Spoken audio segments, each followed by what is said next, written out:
আসসালামু আলাইকুম viewers, welcome back to my channel varieties পেইন্টে। আশা করছি আপনারা সবাই খুবই ভালো আছেন। আজ আপনাদের সাথে শেয়ার করব খুবই সহজে মজাদার কাঁচা আম দিয়ে তৈরি বার্মিজ আচার তৈরির রেসিপি।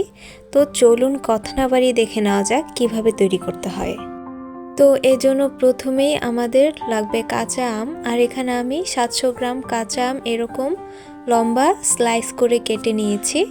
এখন দিচ্ছি 1.25 কাপ চিনি, এর সাথে দিচ্ছি 1 চা চামচ লবণ আর 2 টেবিল চামচ ভিনেগার বা সাদা সিরকা। এখন সব কিছু একসাথে মিশিয়ে নিয়ে কিছুক্ষণের জন্য রেখে দিব আম থেকে পানি বের হয়ে যাওয়ার জন্য।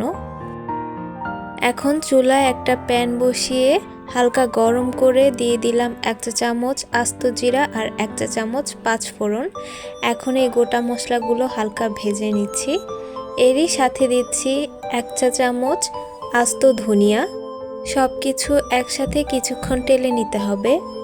তো ভেজে নেওয়া হয়ে গেলে এই মশলাগুলোকে আমি ব্লেন্ড করে গুঁড়া করে নিব।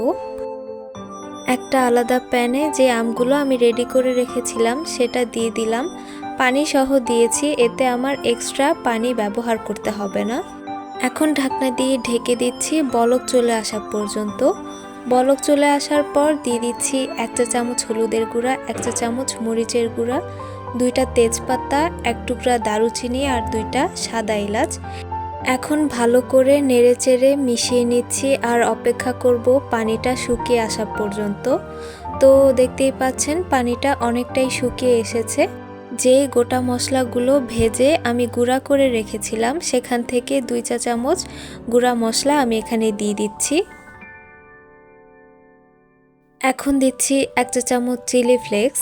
দেওয়ার পর একটু নেড়ে মিশিয়ে ঢাকনা দিয়ে ঢেকে 2 থেকে 3 মিনিট অপেক্ষা করব এই মশলার ফ্লেভারটা ছড়িয়ে পড়া পর্যন্ত। তবে চেষ্টা করবেন আরও কিছুটা পানি থাকতে এই মশলাটা দিতে, তাহলে মেশাতে সুবিধা হবে। তো আমার আচারটা এখন একদম রেডি। এটা ঠান্ডা হওয়ার পর বার্মিজ আচারের মতোই শক্ত হয়ে যাবে। সো ভিউয়ার্স, এই ছিল আমার আজকের রেসিপি। আশা করছি আজকের রেসিপিটা আপনাদের ভালো লেগেছে। ভালো লেগে থাকলে ভিডিওটাতে একটা লাইক দিয়ে দিবেন, বাসায় অবশ্যই একবার ট্রাই করে দেখবেন। আমার চ্যানেলে নিউ হয়ে থাকলে সাবস্ক্রাইব করে প্লিজ আমাকে সাপোর্ট করবেন। আজকের মতো এখানেই বিদায় নিচ্ছি। আল্লাহ হাফিজ।